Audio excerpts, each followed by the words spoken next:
వారు వచ్చినప్పుడు మనందరం కూడా డప్పు సభలతో వారిని స్వాగతించవలసి కోరుతా ఉన్నాను. పెద్దలు ఇప్పుడు పార్లమెంట్ సభ్యులు జాతీయ కార్యవర్గ సభ్యులు ఈటెల రాజేందర్ గారిని మాట్లాడాల్సి కోరుతా ఉన్నాను.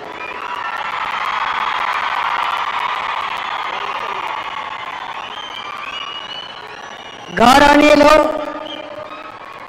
రాష్ట్ర పార్టీ రథసారథులు పెద్దలు రామచంద్రరావు గారు, గౌరవ మంత్రివర్యులు కిషన్ రెడ్డి గారు, బండి సంజయ్ గారు, గౌరవ శాసనసభాపక్ష నాయకులు మహేశ్వర్ రెడ్డి గారు, గౌరవ పార్లమెంట్ సభ్యులు, గౌరవ శాసనసభ్యులు, గౌరవ శాసన మండలి సభ్యులు, వేదికమైనటువంటి పార్టీ నాయకులకు, సహచర కార్యకర్తలు, నాయకులకు, మీడియా మిత్రులందరికీ నమస్కారం. భారత్ మాతాకి, భారత్ మాతాకి, నరేంద్ర మోడీ గారి నాయకత్వం. 2024 మొట్టమొదటిసారిగా భారత ప్రధానమంత్రి నరేంద్ర మోడీ గారు మల్కాజ్గిరి చౌరస్తాలో ర్యాలీ తీసినప్పుడు లక్షల మంది ప్రజలు మోడీ గారు आप आगे बढ़ो, हम तुम्हारा साथ है, इस बार 400 पार అని చెప్పి నినదించినటువంటి గడ్డ మల్కాజ్గిరి గడ్డ 2024. నేను మొట్టమొదటిసారిగా పార్లమెంట్లో అడుగుపెట్టినాం. అంతకుముందు శాసనసభ అనుభవం ఉన్నప్పటికీ కూడా పార్లమెంటు అనుభవం నాకు లేదు.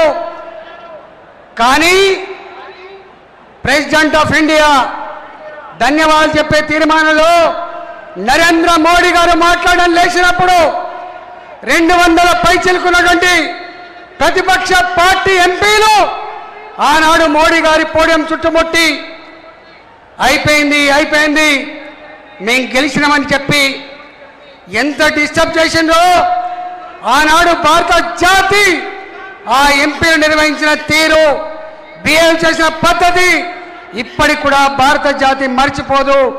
దానికి ప్రతిఫలమే మూడోసారి ముచ్చటగా దేశ ప్రధానమంత్రిగా వారు ప్రమాణ స్వీకారం చేసిన తర్వాత భారత జాతి ఒకటి నిర్ణయించుకున్నది, లాభం లేదు. మనం మోడీ గారి వీక్ అవడం అంటే భారత జాతి వీక్ అయినట్టు, భారతదేశం వీక్ అయినట్టు. మోడీ గారికి అండగా ఉండాలి. పార్టీలతో సంబంధం లేదు, రాజకీయాలతో సంబంధం లేదు. భారతదేశం అఖండ భారత్గా ఉండాలంటే, ప్రపంచ చిత్రపటం మీద భారతదేశం వెలగాలంటే మోడీ గారు స్ట్రాంగ్ కావాలని చెప్పి ఆనాడే భారత జాతి నిర్ణయించుకుంటుంది. అందుకే ఎక్కడ ఎన్నికలు జరిగినా, మూడోసారి ప్రధానమంత్రి అయిన తర్వాత ఎక్కడ ఎన్నికలు జరిగినా కూడా అది హర్యానా కావచ్చు, అది మహారాష్ట్ర కావచ్చు, అది ఒరిస్సా కావచ్చు, నిన్న మొన్న బెంగాల్ కావచ్చు, ఎగిరిన జెండా కాషాయ జెండా గెలిచింది. మన ఆత్మగౌరవం గెలిచింది. ఇవాళ రేవంత్ రెడ్డి సర్కార్ అందరూ మర్చిపోయింది. ఇక రేవంత్ రెడ్డి సర్కార్ని హామీల గురించి గుర్తు చేయొద్దు, ఏ సమస్య గురించి అడిగే పరిస్థితి లేదు. ఉన్న సమస్యలు కూడా పరిష్కరించే దమ్ము రేవంత్ రెడ్డి సర్కార్కు లేదు. రేవంత్ రెడ్డి సర్కార్కి ఒకటే యావా, ఒకటే ధ్యాస. హైదరాబాద్లో ఉన్న లక్షల కోట్ల విలువ చేసే భూములని అడ్డగోలుగా అమ్ముకొని, అడ్డగోలుగా ల్యాండ్ మాఫియా ఆక్రమించుకొని వేల కోట్ల రూపాయలు కాంగ్రెస్ పార్టీ ఢిల్లీ హైకమాండ్కు పంపించే ప్రయత్నం చేస్తా ఉన్నారు.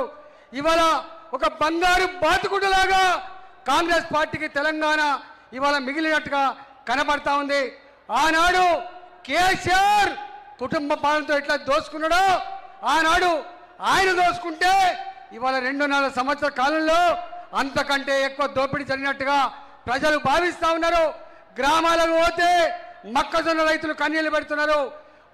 వడ్ల కొండలని చెప్పి వడ్ల రైతులు కన్నీళ్లు పెడుతూ ఉన్నారు. పూర్తి స్థాయిలో రుణమాఫీ కాలేదు. ఇవాళ కూడా రైతు బంధు సంపూర్ణంగా లేదు.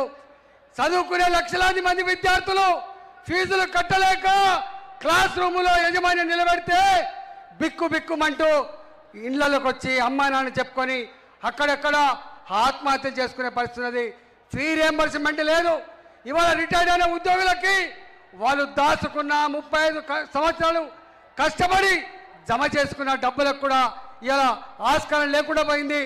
ఒక్క మాటలో చెప్పాలంటే తెలంగాణ అప్పుల ఊబిలో కూరుకుపోయింది. రాబోయే కాలంలో ఈ అప్పుల ఊబిలో కూరుకుపోయిన తెలంగాణ మళ్ళా పాత గ్లోరీ రావాలంటే, హైదరాబాద్ తెలంగాణ రాష్ట్రం బాగుపడాలంటే భారతీయ జనతా పార్టీ మాత్రమే ఇది సాధ్యం చేయగలదని చెప్పి గంటా పదంగా తెలంగాణ రాష్ట్రంలో ప్రజలు భావిస్తూ ఉన్నారు. ఇంతకుముందు మనం చూసినాం ఏమిచ్చింది. ఆనాడు కూడా మోడీ గారిని హైదరాబాద్కి వచ్చినప్పుడు ఇదే ఆనాడు ఉన్నటువంటి కేసీఆర్ ఆనాడి ప్రభుత్వం ఏం ముఖం పెట్టుకొని వస్తున్నాం అని చెప్పిండ్రు. ఏం ముఖం పెట్టుకొని వస్తున్నాం అని చెప్పిన ఆనాటి కేసీఆర్ ప్రభుత్వాన్ని బొందబెట్టిండ్రు తెలంగాణ ప్రజలు. మళ్ళీ ఇవాళ కూడా అబద్ధాలు ఆడుతున్నారు. ఒకవైపు ఏమో ఇవాళ 9,400 కోట్ల రూపాయలతో అభివృద్ధి పథకాలని జాతికి అంకితం చేస్తే ఇవాళ యాడ్ ఇచ్చుకుంటా ఉన్నారు. మళ్ళీ మోడీ గారు వెళ్ళిపోయిన తర్వాత మళ్ళీ ఒకటే పాట, 8 మంది ఎంపీలను గెలిపిస్తే ఏమరగబెట్టిందని చెప్పి మాట్లాడుతున్నారు.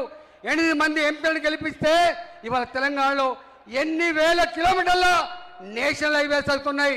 కాజీపేట కోచ్ ఫ్యాక్టరీ ఎవడ కోసం అని చెప్పి మాట్లాడుతున్నావు. ఇవాళ గిరిజన విశ్వవిద్యాలయం కావచ్చు, ఇవాళ రైల్వే లైన్లు కావచ్చు, రైల్వే స్టేషన్ నిర్మాణం కావచ్చు.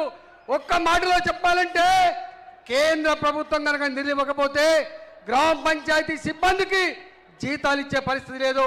మున్సిపాలిటీలో పనిచేసే కార్మికులకి జీతాలు ఇచ్చే పరిస్థితి లేదు. ఇవాళ ఒకటి ఇవాళ ఉత్త చిప్ప చేతికి ఇచ్చిండ్రు.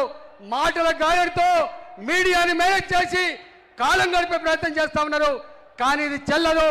రాబోయే కాలంలో ఎప్పుడు ఎన్నికలు వచ్చినా బెంగాల్లో ఏ తీర్పు అయితే వచ్చిందో అదే తీర్పు తెలంగాణ రాష్ట్రం కూడా పునరావృతమవుతుందని చెప్పి హెచ్చరిస్తూ ఇవాళ తెలంగాణ రాష్ట్రాల్లో కార్యకర్తలుగా నాయకులుగా మనందరం కూడా కలిసిమెలిసి పనిచేసుకొని కాషాయ జెండా గెలుపు కోసం, కమలంపు వికాసం కోసం ఇవాళ మన హైకమాండ్ తెలంగాణ రాష్ట్రంలో మన పార్టీ గెలవాలని చెప్పే సంకల్పం అవుతుందో ఆ సంకల్పానికి మనందరం కూడా కలిసికట్టుగా పనిచేసి ముందుకు పోదామని చెప్పి రాబోయే కాలంలో ఏ ఎన్నికలు వచ్చినా కూడా ఇక్కడ జిహెచ్ఎంసీ ఎన్నికలు వచ్చినా, రేపు జిల్లా పరిషత్ ఎన్నికలు వచ్చినా తప్పకుండా ఆ జిల్లా పరిషత్ల మీద, మున్సిపాలిటీల మీద మన జెండా ఎగిరేయాలని చెప్పి కోరుకుంటూ సెలవు తీసుకుంటున్నా.